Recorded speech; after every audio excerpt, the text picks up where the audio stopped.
Hi, it's me, your favorite teacher. Today, we will learn a new lesson about history. So, take a deep breath, relax, and enjoy it.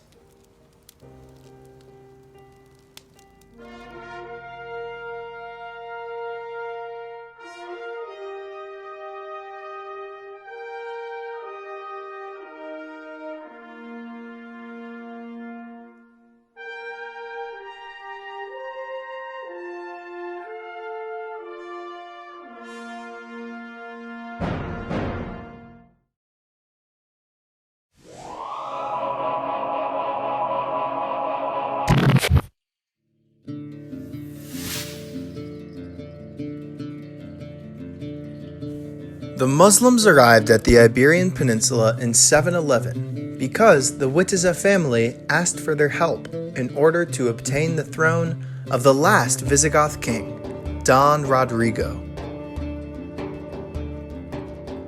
Muslims defeated the Visigoths that same year in the Battle of Guadalete.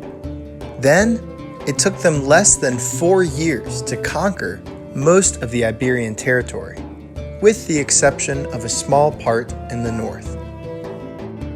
They called that territory Al-Andalus and moved to his capital in Cordoba, ruled by an emir and annexed to the Umayyad Caliphate in Damascus.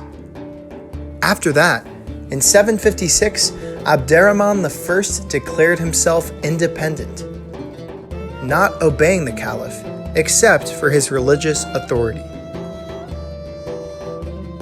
In 929, Abderrahman III proclaimed himself caliph, that is, the highest Muslim religious authority. At this time, Al-Andalus lives its greatest splendor in history. In 976, Hisham II came to power, but since he was 11 years old, it was his general, Al-Manzur, who was in charge of managing the government.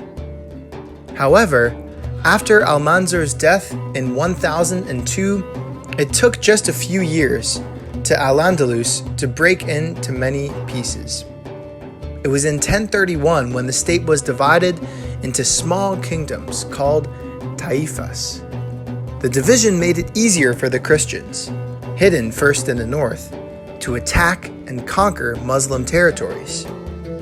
At that time, the Christian kingdoms began, little by little, to join their forces against the Muslims.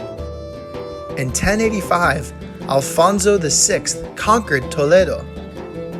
In 1212, the kings of Castilla, Aragon, and Navarra fought together in the Battle of Las Navas de Tolosa, believing in a possible reconquista that ended more than 200 years later with the fall of Granada on January 2nd, 1492.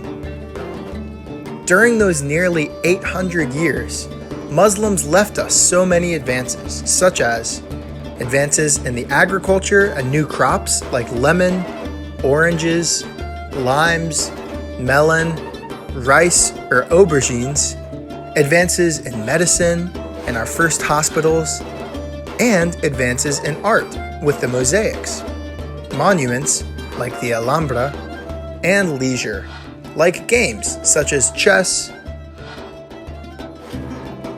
or musical instruments, such as the flute, the tambourine, or the guitar. In addition to this, our dictionary is full of Muslim words. For example, all those beginning with the prefix al, such as alcachofa, almohada, or almendra. And this is just some information that you have to know about Al-Andalus and what still remains from its culture.